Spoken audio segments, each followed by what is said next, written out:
네, 올해 3분기 합계 출산율이 0.7명까지 떨어지면서 또다시 최저치를 경신했습니다. 미국 뉴욕타임스는 한국의 출생률을 소개하면서 이 흑사병이 창궐했던 중세 유럽보다 한국의 인구가 더 빠르게 줄어들 수 있다고 우려했습니다. 사사건건 플러스 오늘은 왜 대한민국의 젊은이들이 아이를 낳지 않는 것인지 전문가와 짚어보겠습니다. 정재훈 서울여대 사회복지학과 교수 나왔습니다. 어서 오십시오. 안녕하세요. 네, 반갑습니다, 교수님. 자, 먼저 지난달 통계청이 발표했다고 하죠. 올해 3분기 합계 출산율 0.7명으로 나타났습니다. 이게 여성 한 명이 평생 낳을 것으로 예상되는 그 신생아 수, 평균 출생아 수가 0.7명이라는 얘기잖아요. 이게 어느 정도로 낮은 겁니까? 저희가 보통 이제 초저출산율 기준을 이야기하는데 그게 1.3입니다. 2.3. 1.3. 네, 그러니까 이제 서유럽 국가들 보면은 아무리 낮아졌어도 1.3, 1.2 정도 그런 국가들은 많은데 사실 1.0도 모자라서 이제 0.7대 이렇게 떨어진 나라들은 없다. 그래서 굉장히 좀 심각하다, 놀랍다. 그렇지만 또 한편에서는 놀랍지 않다. 지금의 그 몇 년 전부터 진행되는 저출산 추세로 봤을 때 이게 뭐 이렇게 특별히 놀라운 결과는 아니다. 예상할 수 있었던 결과다. 이렇게 말씀드릴 수 있을 것 같아요.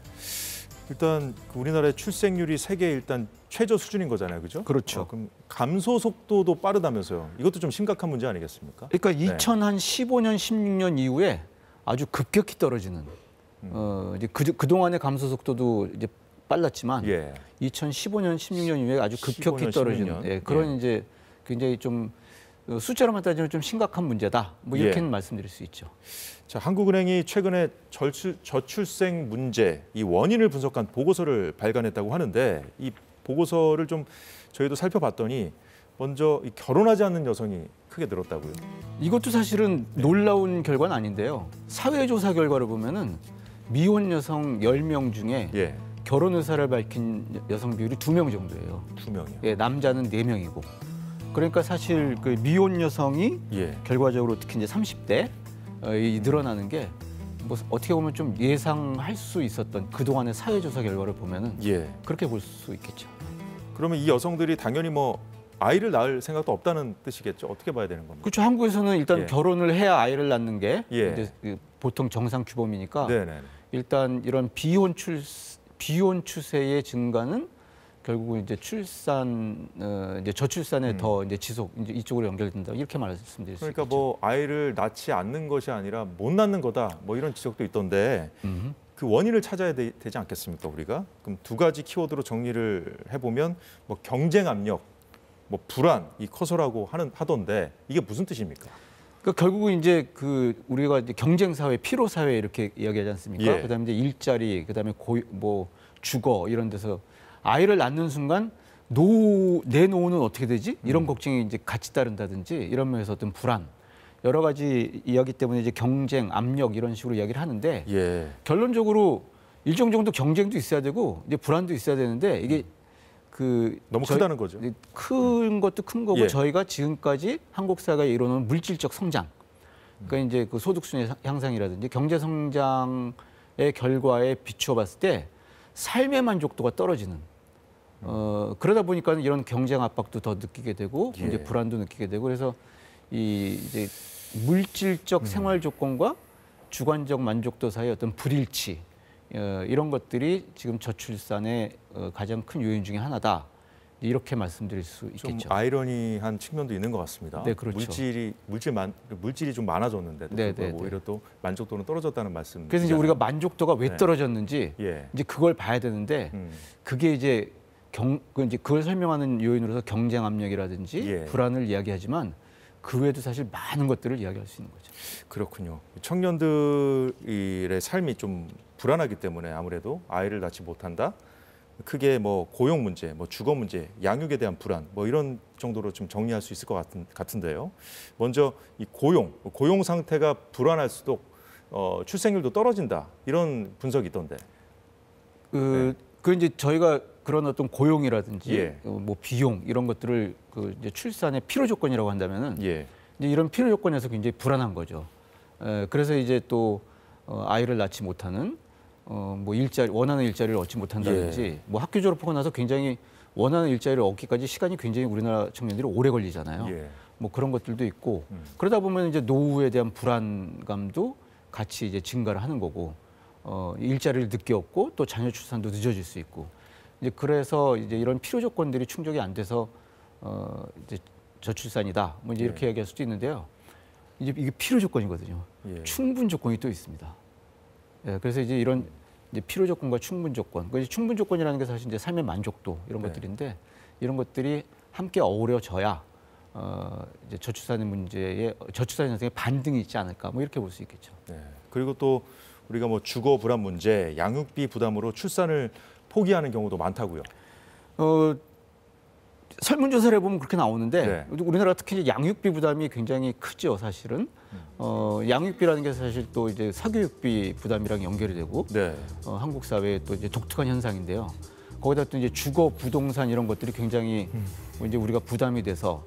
근데 이제 근본적으로 던질 수 있는 문제는요, 사실은 이런 경제적 불안.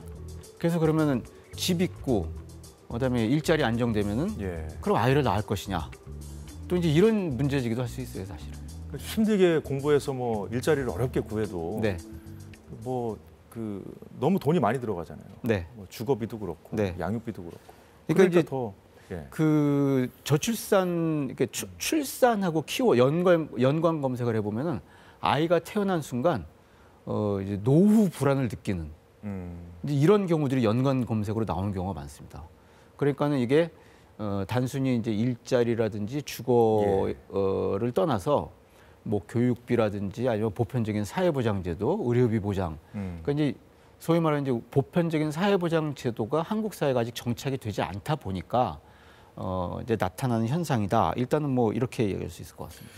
지금까지 뭐 살펴본 문제들은 정말 오래전부터 뭐 대책이 시급하다는 건 뭐 누구나 다 아는 사실인데 정말 그 방법 찾기가 어려운 것 같습니다. 그 고용, 주거, 양육, 교육 뭐 다 살펴봤습니다만 일단 이 중에서 가장 시급하게 해결해야 될 문제는 뭐라고 보십니까? 다 해결해야죠, 뭐 사실. 그러니까 그래도 이 중에서 시급한 거.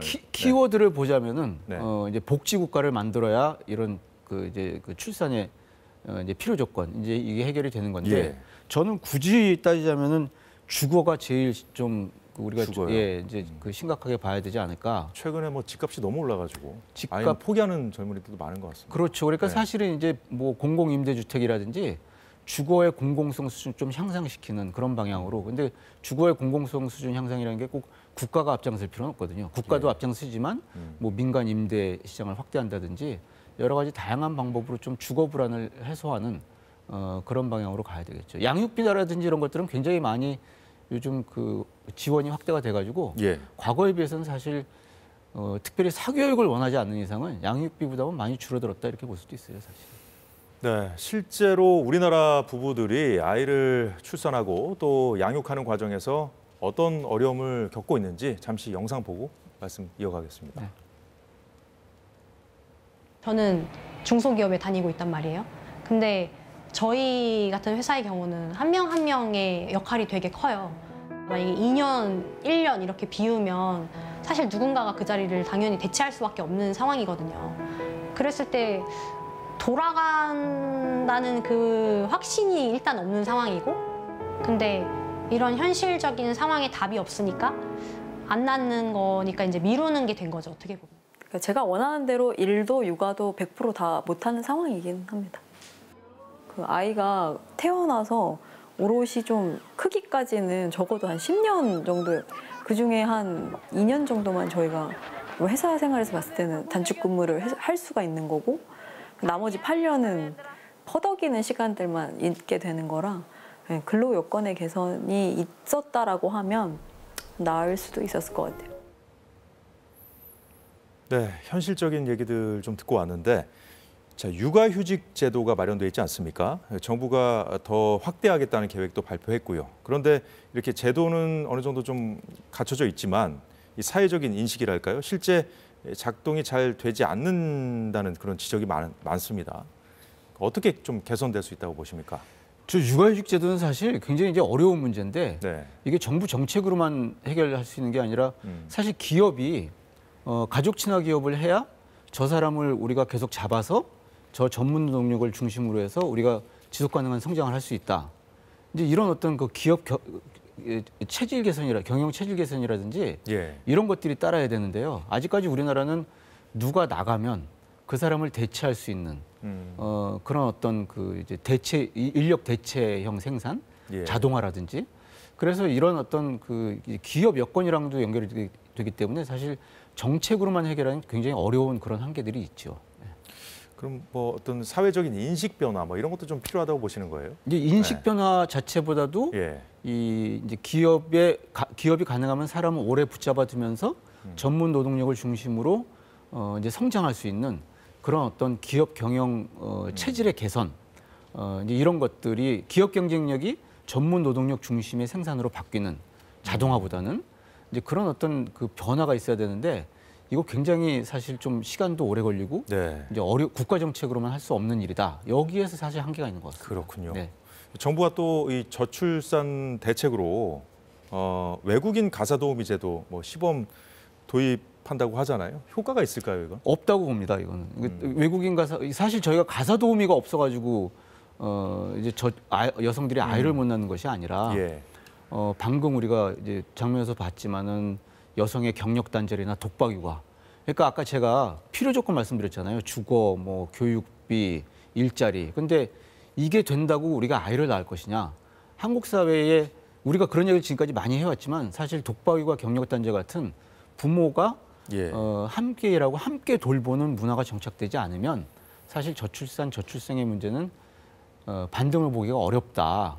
이렇게 말씀드릴 수 있을 것 같습니다. 어떻게 보면 이 저출산 문제는 그 원인들이 정말 해결하기가 어려운 문제들이다 보니까 좀 어떻게 보면 뭐랄까요, 좀 미봉책이라고 해야 될까요? 이런 것들이 주로 좀 나오고 그것조차도 좀 하기 좀 어렵고요. 어떻게 보면 좀 그러니까 당장 그 몇 년 안에 효과를 낼 수 있는 예. 정책들이 아니라 여러 이런 정책들이 비용을 충족시켜주는 필요 조건과 그다음에 삶의 만족도, 일가정 양립이라든지 이런 걸 통해서 삶의 만족도를 높여주는 이런 충분 조건이 이제 합쳐져서 네. 결국은 뭐 5년, 10년, 20년 이렇게 장기적으로 이제 봐야 되는 건데 지금까지 한국 사회에서는 단기적인 대책에 매달려 가지고 또 일가족 균형 내지는 일가정 양립에 초점을 맞춘 정책은 사실상 없었어요. 예, 그래서 이제 여기에 좀 초점을 맞춰서 예. 정책을 좀 가열차게 추진해 가야 되지 않을까.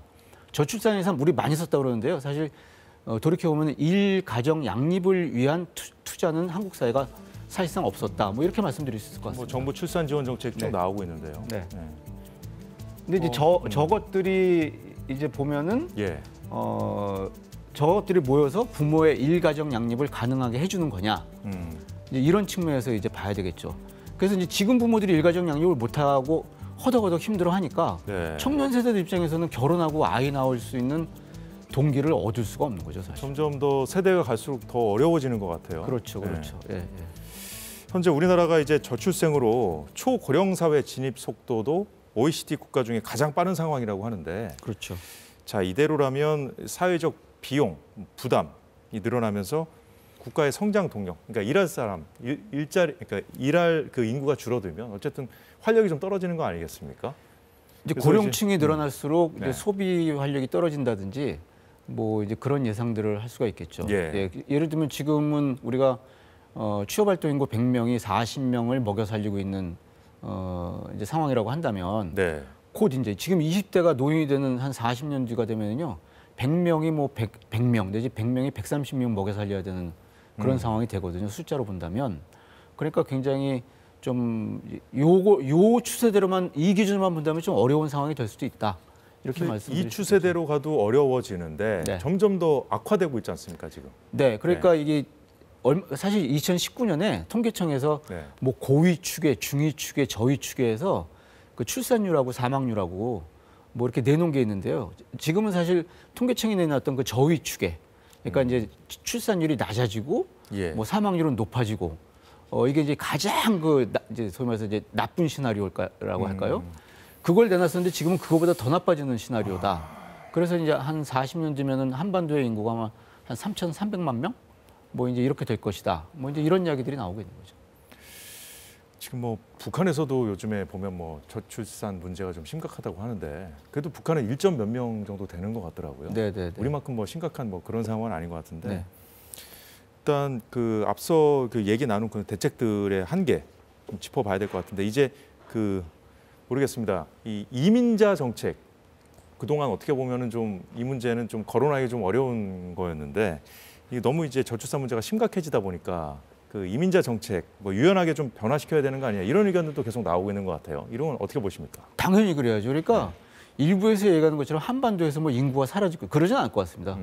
누군가가 들어와서 이제 다양한 어떤 이제 다문화 다인종 사회를 구성할 텐데 그런데 여기서 예. 한국 사회가 정말 지금의 또 선진국으로 향해 계속 나아갈 수 있는 그런 고급 노동력이 들어올 수 있는 이민자 정책을 하느냐.